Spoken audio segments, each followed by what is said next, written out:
दोस्तों, इंसान सदियों से चांद को लेकर बहुत एक्साइटेड रहा है, क्योंकि जब जब इंसान ने आसमान में उस चमकती हुई चीज को देखा तो उसने हमेशा इंसान को सोच में डाले रखा कि आखिर उस चमकती हुई चीज पर क्या होगा। खैर, यह तो आप जानते ही होंगे कि चांद हमारी अर्थ के सबसे करीब वाला स्पेस ऑब्जेक्ट है, जिसको हम अपनी आम आंख से भी आसमान में देख सकते हैं। चांद हमारी अर्थ का एक नेचुरल सैटेलाइट है, जो कि हमारी अर्थ के गिर्द चक्कर काटता है। तो यही वजह रही है कि इंसान हमेशा से चांद के बारे में जानने के लिए पुरजोश रहे। और सबसे पहला स्पेस मिशन यानी अपोलो 11 भी इंसान ने चांद पर ही किया, जिसमें नील आर्मस्ट्रांग पहला इंसान बना जिसने चांद की मट्टी पर कदम रखा। दोस्तों, दरअसल इंसानियत की यह तारीख रही है कि इंसान हर नामुमकिन चीज को मुमकिन करने की कोशिश करता आया है, जिनमें से एक नामुमकिन चीज यह भी है कि इंसान चांद पर जिंदगी तलाश। जी हां दोस्तों, क्योंकि प्लेनेट मार्स के बाद चांद ही एक ऐसी जगह है जो कि हमें जीने की उम्मीद देती है। एलोन मस्क कहते हैं कि पहले वो मार्स को कॉलोनाइज करेंगे, उसके बाद वो लोगों को चांद पर भी भेजेंगे ताकि इंसान मार्स पर भी रहे और चांद पर भी रहे। तो यही वजह है कि इंसान आज भी चांद को स्टडी कर रहा है और उसको और ज्यादा जानने के लिए उस पर लगातार मिशंस भेज रहा है। और मुमकिन है कि अगर इंसान जिंदा रहा तो वो अनक चांद पर भी जिंदगी बसा लेगा। खैर, चांद क्या है ये तो आप अच्छी तरह खुद भी जानते होंगे, लेकिन आप यह नहीं जानते होंगे कि चांद आखिर क्यों है, ये आखिर किस लिए बना, कैसे बना, और क्या होता कि अगर हमारे पास चांद ही ना होता। क्या चांद के बगैर अर्थ पर लाइफ होती, और अगर नहीं होती तो फिर क्या होता। तो यही कुछ ऐसे सवाल थे जिन्होंने इंसान को सदियों तक सोच में डाले रखा, और इन्हीं कुछ सवालों का जवाब जानने के लिए इंसान को वक्त में पीछे जाना पड़ा। यानी उस वक्त जब कोई चांद ही नहीं था, तो जब इंसान ने चांद को वक्त में पीछे जाकर देखा तो इंसान को समझ आया कि आखिर यह चांद है क्या। तो जी हां दोस्तों, आज का यह वीडियो चांद को स्टडी करके बनाया गया है। इस वीडियो के अंदर हम चांद के बनने से लेकर चांद पर बसने तक की मुकम्मल कहानी को डिटेल से डिस्कस करने वाले हैं। तो हमेशा की तरह ये वीडियो भी काफी ज्यादा इंटरेस्टिंग होगा, इसीलिए इसको एंड तक देखते रहना। तो दोस्तों, अगर बात करें चांद की, तो सबसे पहले हम यह जान लेते हैं कि चांद आखिर बना कैसे। तो स्टार्ट करते हैं स्टोरी ऑफ द मून। तो दोस्तों, ये कहानी है उस वक्त की जब हमारा सोलर सिस्टम नया नया बना था। आज से 4.6 बिलियन साल पहले हमारी अर्थ पैदा हुई। ऐसा माना जाता है कि 4.6 बिलियन साल पहले स्पेस में मौजूद गैसेस और धूल ने हमारी अर्थ को बना दिया था, जो कि फिर सूरज के गिर्द घूमने लगी थी। उस टाइम अर्थ का साइज आज की अर्थ के साइज से काफी बड़ा था, और फिर यहां से शुरू होती है चांद के बनने की कहानी। दोस्तों, साइंटिस्ट का यह मानना है कि आज से 4.5 बिलियन साल पहले प्लेनेट मार्स के जितना एक ऑब्जेक्ट अर्थ से टकरा गया था, जिसको साइंटिस्ट नाम देते हैं थिया। साइंटिस्ट कहते हैं कि थिया 99.8 किमी पर सेकंड की रफ्तार से अर्थ से टकराया था, जिसकी वजह से अर्थ एक लावा की तरह उबल गई थी। अर्थ की लगभग आधी सरफेस तो हवा में ही उड़ गई थी, और बची कुची सरफेस हजारों टुकड़ों में बंटकर अर्थ के गिर्द चक्कर काटने लगी। बाद में वो टुकड़े आपस में जुड़ने लगे, जिन्होंने अर्थ के गिर्द घूमने वाली एक नई दुनिया को जन्म दिया, जिसको हम आज चांद के नाम से जानते हैं। साइंटिस्ट कहते हैं कि जब चांद नया नया बना था तो यह बहुत ज्यादा गर्म था। वैसे तो चांद अर्थ से 35 लाख किलोमीटर से भी ज्यादा दूर है, लेकिन दोस्तों, उस वक्त चांद सिर्फ अर्थ से 22 किमी दूर था, जो कि अर्थ के इतना ज्यादा पास था कि अगर हम इसको देख लेते तो ऐसा लगता जैसे एक पिघली हुई दुनिया अर्थ के ऊपर मंडरा रही है। दोस्तों, उस टाइम हमारी अर्थ का एनवायरनमेंट बहुत ही खराब था, जो कि बिल्कुल भी जीने लायक नहीं था। हमारी अर्थ ऐसे थी जैसे कोई जहन्नुम हो, क्योंकि अर्थ पर लावा के बड़े बड़े समंदर थे, जो कि ठंडा होने का इंतजार कर रहे थे। खैर, वक्त गुजरता गया, और गुजरते वक्त के साथ साथ अर्थ और मून दोनों ठंडे होते गए। अर्थ, जो पहले एक जहन्नुम थी, वो धीरे धीरे अपने ऊपर एक सॉलिड सरफेस को बनाने लगी। हमारे चांद पर भी सरफेस बन चुकी थी, और हमारा चांद बिल्कुल साफ सुथरा था, यानी जैसे आज उस पर दाग धब्बे हैं, तो उस वक्त चांद पर कोई भी दाग धब्बे नहीं थे। अब सवाल यह है कि आखिर चांद पर यह दाग आए कैसे। तो दोस्तों हुआ कुछ यूं कि जब अर्थ और चांद ठंडे हो रहे थे तो उस वक्त एस्टेरॉयड और मीटर की बारिश होती थी, जिसको साइंटिस्ट नाम देते हैं LHB यानी लेट हैवी बमबर्ग मैंट LHB। एक ऐसा टाइम था जब हजारों मीटर्स आसमान से गिरते थे और अर्थ और मून से टकराते थे। ये एस्टेरॉयड्स कई मिलियन सालों तक अर्थ और चांद से टकराते रहे, जिसकी वजह से चांद पर दाग लगे और अर्थ पर लाइफ स्टार्ट हुई। जी हाँ दोस्तों, ऐसा माना जाता है कि आज से 4 बिलियन साल पहले जब चांद ठंडा हुआ तो चांद के साउथ पोल पर एक बहुत बड़ा इंपैक्ट हुआ, जिसकी वजह से चांद के साउथ पोल पर एक बहुत ही बड़ा गड्ढा बन गया। उसके बाद चांद पर लगातार ऐसे इंपैक्ट्स होते रहे, जिनकी वजह से चांद जो पहले बिल्कुल वाइट था उस पर दाग लगने लगे। वो जगह जगह से डार्क ग्रे कलर का होने लगा। चांद पर धब्बे बनते गए और चांद के उन धब्बों को साइंटिस्ट नाम देते हैं मारिया। दोस्तों, मारिया के बनने के भी कुछ मिलियन सालों के बाद चांद पर फिर से इंपैक्ट्स होने लगे, लेकिन ये इंपैक्ट्स पहले वाले इंपैक्ट से काफी छोटे थे, जिनकी वजह से चांद पर बहुत सारे छोटे छोटे गड्ढे बनते गए। ऐसे ही दोस्तों, अगर अर्थ की बात करें तो आज से 4 बिलियन साल पहले आसमान से मीटर्स की बारिश होती थी। वो मीटर्स वैसे तो अर्थ पर तबाही मचाते थे, लेकिन वह अपने साथ एक बहुत ही खास चीज लाया करते थे, और वह खास चीज थी पानी। जी हाँ दोस्तों, अर्थ पर शुरू से पानी नहीं था, बल्कि वो एस्टेरॉयड्स और मीटर्स जो अर्थ पर गिरते थे अपने साथ पानी की एक छोटी सी अमाउंट को लाया करते थे। यह मीटर्स कई मिलियन सालों तक अर्थ पर बरसते रहे, जिनकी वजह से अर्थ पर पानी जमा होना शुरू हुआ, जो कि अर्थ पर लाइफ स्टार्ट होने की वजह बना। अर्थ जो पहले एक जहन्नुम थी, वह धीरे धीरे अपने ऊपर एक एटमॉस्फेयर को जन्म देने लगी, क्योंकि अर्थ पर समंदर बन रहे थे जो कि इवेपोरेशन करने लगे। तो इन सब के चलते अर्थ को एक सूटेबल एनवायरनमेंट मिला जो जिंदगी के लिए जरूरी था। अब दोस्तों, ये तो हो गई बात चांद के बनने की और अर्थ पर लाइफ स्टार्ट होने की। तो अब हम बात कर लेते हैं चांद के कुछ साइंटिफिक फैक्ट्स के बारे में, जो कि साइंटिस्ट ने हाल ही में डिस्कवर किए। तो ज्यादा टाइम नहीं लेते और वीडियो को कंटिन्यू करते हैं। Number 1, shape of the moon. दोस्तों, चांद जो हमें एक बॉल की तरह दिखाई देता है, यह असल में एक अंडे के जैसा दिखता है, ठीक ऐसे ही जैसे हमारी अर्थ है। क्योंकि दोस्तों, हमारी अर्थ की शेप भी बिल्कुल राउंड नहीं बल्कि ऑलेट शेप है, जैसे कि एक ऐसी बॉल जिस पर किसी ने पांव रख दिया हो। इसी तरह दोस्तों, पूरा चांद कभी भी हमेशा एक साइज का नहीं होता। ये कभी छोटा नजर आता है तो कभी बहुत बड़ा नजर आता है। दोस्तों, जब चांद अपने अपोजी यानी अर्थ से सबसे दूर वाले पॉइंट पर होता है तो ये काफी छोटा दिखाई देता है, लेकिन वहीं अगर चांद अपने प्रायोजन अर्थ के सबसे नजदीक वाले पॉइंट पर होता है तो यह काफी बड़ा दिखाई देता है। दोस्तों, जब चांद अर्थ से दूर होता है तो अर्थ पर मौसम काफी अच्छा रहता है और समुद्रों में छोटी छोटी लहरें पैदा होती हैं। लेकिन जब चांद अर्थ से सबसे करीब वाले पॉइंट पर आ जाता है तो अर्थ का मौसम बिगड़ने लगता है और समुद्रों में लंबी लंबी लहरें पैदा होती हैं। कहते हैं कि चांद जितना ज्यादा अर्थ के करीब आएगा, अर्थ के समुद्रों में उतने ही बड़े तूफान आएंगे। और ऐसा क्यों होता है, यह हम वीडियो में आगे चलकर जानेंगे। Number 2, distance of moon. दोस्तों, अगर चांद के डिस्टेंस की बात करें तो चांद अर्थ से 384 किमी की दूरी पर है। यह दूरी इतनी ज्यादा है कि इस रास्ते में अर्थ जितने 30 प्लेनेट और आ जाएंगे। अगर हम पैदल चलें और बिना रुके ही इस डिस्टेंस को कवर करें तो हमें चांद तक पहुंचने में 95 साल लग जाएंगे। ऐसे ही अगर हम बीच बीच में रुककर रेस्ट करें और डेली सिर्फ 14 घंटे ही पैदल चलें तो हमें चांद तक पहुंचने में 14 साल लग जाएंगे।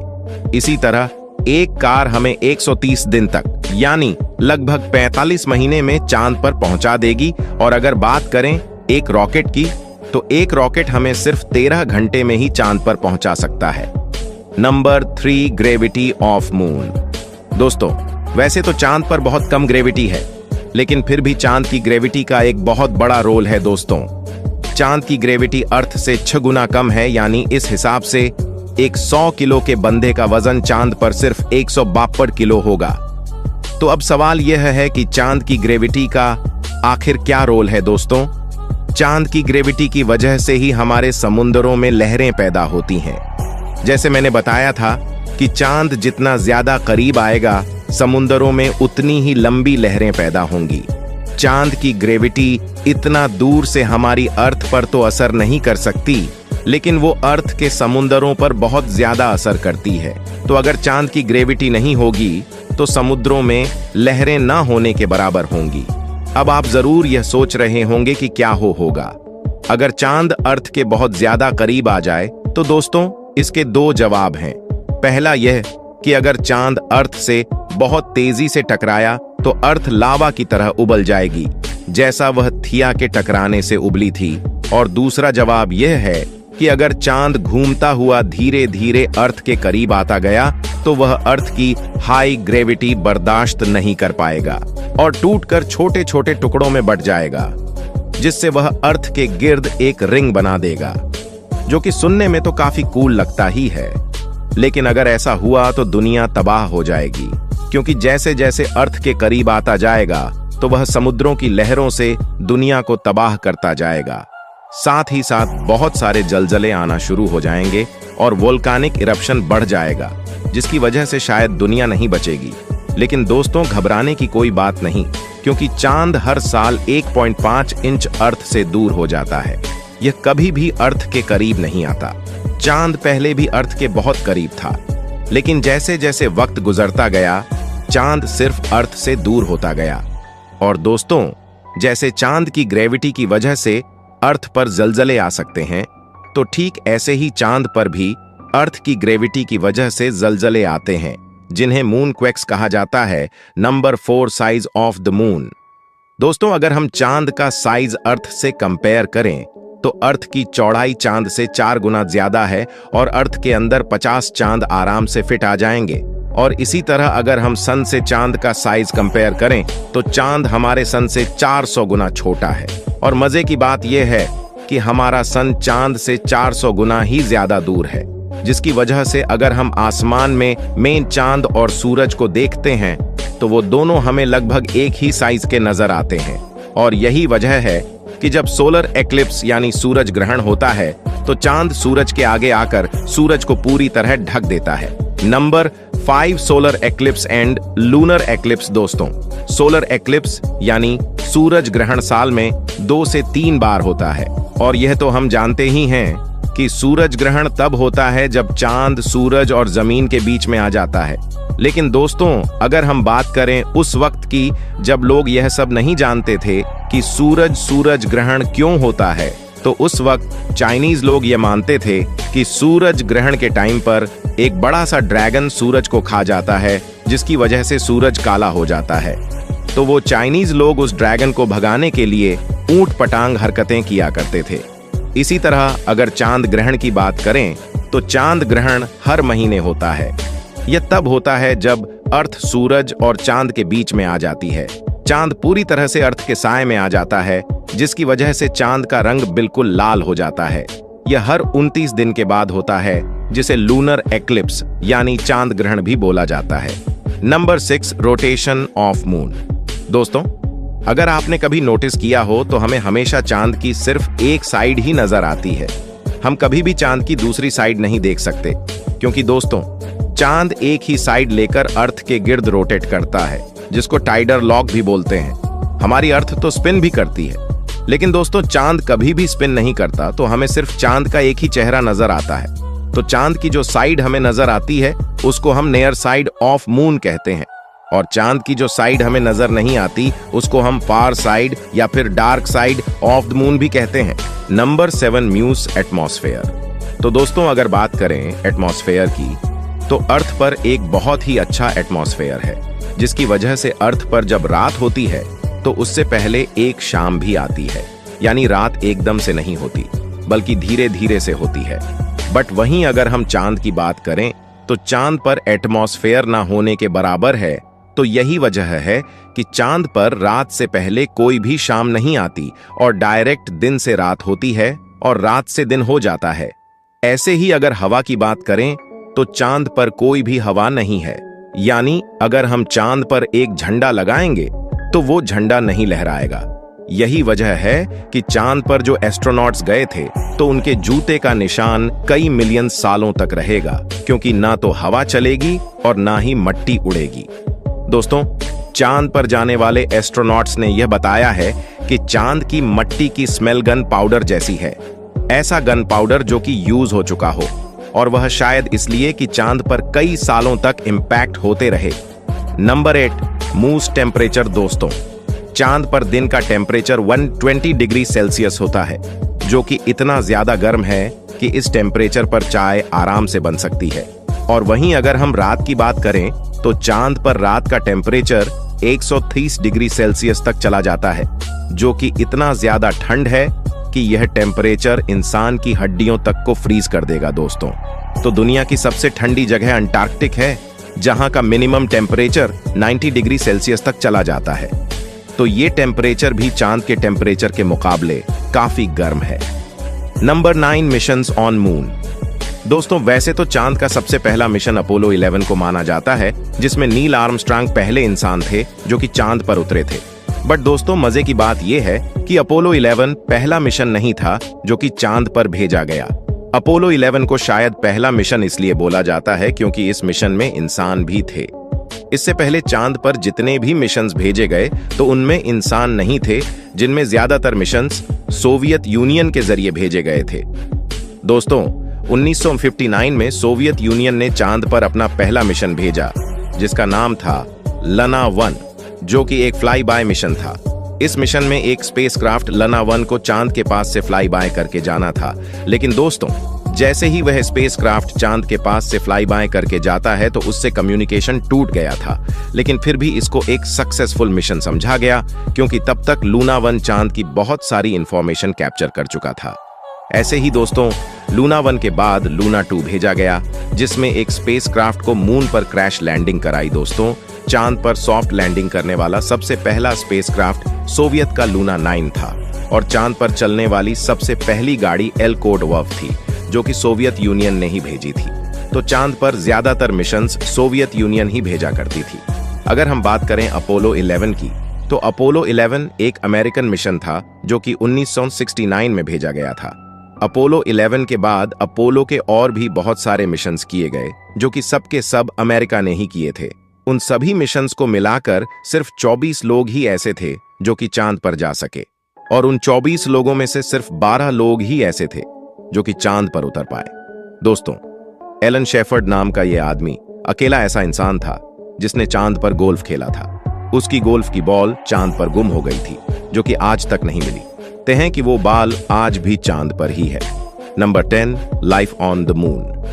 दोस्तों, चांद पर लाइफ पॉसिबल हो भी पाएगी या नहीं, इसके बारे में साइंटिस्ट अभी भी अनक्लियर हैं। बट एलोन मस्क ये कहते हैं कि पहले वह मार्स को कॉलोनाइज करेंगे, उसके बाद वह इंसानों को चांद पर भी रहने के लिए भेजेंगे। यानी इंसान मार्स पर भी रहेंगे और चांद पर भी रहेंगे। और ये सब कैसे पॉसिबल होगा, इन सब पर मेरे चैनल पर वीडियोस आती रहेंगी। वैसे तो चांद के बारे में अभी भी बहुत से फैक्ट्स ऐसे हैं जिनको मैं इस वीडियो में नहीं बता पाया, क्योंकि यह वीडियो पहले ही बहुत ज्यादा लंबा हो चुका है। बट अगर आप अभी भी ये वीडियो देख रहे हो तो इसका मतलब है कि आपको वीडियो देखने में मजा आ रहा था। तो अगर मजा आया तो लाइक करो, और अगर नहीं आया तो भी लाइक करो, क्योंकि एक वीडियो की रिसर्च करने में और उसके बाद उसकी एडिटिंग करने में बहुत सारा टाइम लग जाता है। तो लाइक लाजमी करो, और अगर ऐसी ही नई नई चीजें जानने का शौक रखते हो तो चैनल को फॉलो और सब्सक्राइब करके रख लो, ताकि मेरा और आपका कनेक्शन जुड़ा रहे। बस, तो फिर मिलते हैं किसी नेक्स्ट वीडियो में।